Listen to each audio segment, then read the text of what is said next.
Why are you pushing me? Why are you pushing me? Why are you pushing me? Hey, why are you pushing me for? Why are you pushing me for? Why are you pushing me for?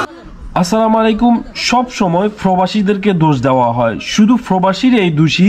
এয়ারপোর্টে যারা কর্মরত অবস্থায় আছে তারা সব ধোয়া তুলসী পাতা। দেখেন এই ভিডিওটা দেখেন, আবার এই যে এই ভিডিওটা দেখতে পাইলেন, আমি যদিও টেনে হিস্ট্রি দেখাইছি, কারণ হচ্ছে যে বিভিন্ন ভিডিওর সমস্যা আছে, তাই বিদায়। দেখেন একটা, আমি গত ভিডিওতে বলছিলাম যে এই বর্তমানে যে ভিডিওটা দেখলেন এখন, এই লোকটার অপরাধটা সর্বোচ্চ তার কথা থেকে বা কথার তর্কাতর্কি থেকে আপনি তাকে কলার ধরে টেনে হেসড়ে সোরের মতো নিয়ে যাচ্ছেন। দেখতেছেন ভিডিওর মাধ্যমে যে কলার ধরে টেনে হেসড়ে নিয়ে যাচ্ছে তার কাউন্টারে, নয় কলিগ আছে তাদের কাছে।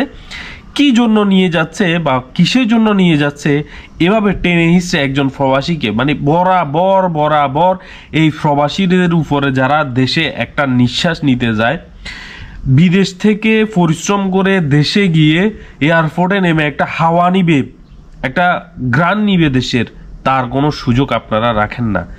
তারা এয়ারপোর্টে যাওয়ার পরই আপনারা বিভিন্ন ছোটোখাটো বিষয় নিয়ে, যে কোনো বিষয় নিয়ে তাকে রক্তাক্ত করে ফেলেন। তাকে এমনভাবে গত কয়েকটা ভিডিওতে দেখছিলেন আপনারা যে গত কয়েকটা দিন আগে আপনার ফেনীর একজন লোককে এমনভাবে মারধর করছে, সাধারণত শুধু কথা তর্কাতর্কি দিয়ে, মানে কথা তর্কাতর্কি হয়েছে, তাতেই তার মুখ টুক লাল করে মেরে রক্তাক্ত করে দিছে।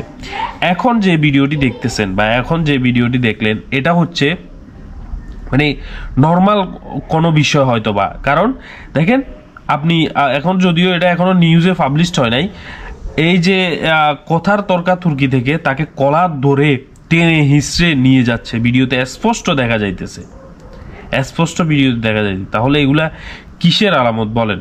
এয়ারপোর্টের মতো এত বড় বড় ঘটনা হয়ে যাওয়ার পরও বুঝি এয়ারপোর্টটা কন্ট্রোল করার মতো একজন বাংলাদেশে প্রশাসনে একজন লোক নাই? মানে পুরা এয়ারপোর্টে, পুরা বাংলাদেশে গভর্নমেন্টের মধ্যে একজন এয়ারপোর্টটা মানে পরিচ্ছন্নভাবে কন্ট্রোল করার মতো একজন লোক নাই? বলেন। প্রত্যেকবার দুই একদিন পর মানে এয়ারপোর্টে এই ধরনের সমস্যাগুলোর থেকে প্রবাসীরা আস্তে আস্তে মুখ ফিরিয়ে নিবে আপনাদের কাছ থেকে। আমি আপনাদেরকে বলতেছি, প্রবাসীরা আস্তে আস্তে মুখ ফিরিয়ে নিবে আপনাদের কাছ থেকে। আপনারা যেই কাজগুলো করতেছেন, না পারতেছেন কন্ট্রোল করতে, না পারতেছেন একটা সঠিক একটা বিচার করতে, কিন্তু এই বর্তমানে যেগুলো হয়ে যাইতেছে এগুলো তো অন্তত পক্ষে রুখতে পারেন, এগুলো তো অন্তত পক্ষে জাস্টিফাই করতে পারেন আপনারা। তা না করে গত কয়েকদিন আগে এত বড় একটা ঘটনা ঘটে গেল, এটা তো জাস্টিফাই করে একটা নিউজে বা কোনো কিছুতে দিলেন না আপনারা। কোনো সরকারের কোনো অঙ্গ সংগঠন বা সরকারের কোনো লোক একটা ইয়েতে বললেন না যে এটা এই কারণে হয়েছে। এত বড় একটা দেশ মাতামাতি একটা হয়ে গেল, তাকে রক্তাক্ত করে ফেললো।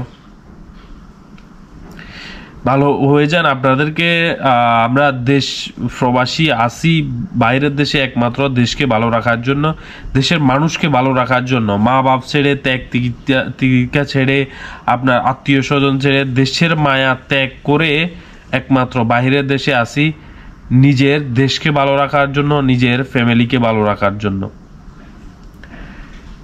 অন্ততপক্ষে এয়ারপোর্টে নামার পরে অন্ততপক্ষে ওই শান্তিটুকু তাদেরকে দিয়েন, এই হেনস্থা থেকে তাদেরকে মুক্ত করে দিয়েন। অনুরোধ রইল আপনাদের কাছে। আল্লাহ হাফেজ।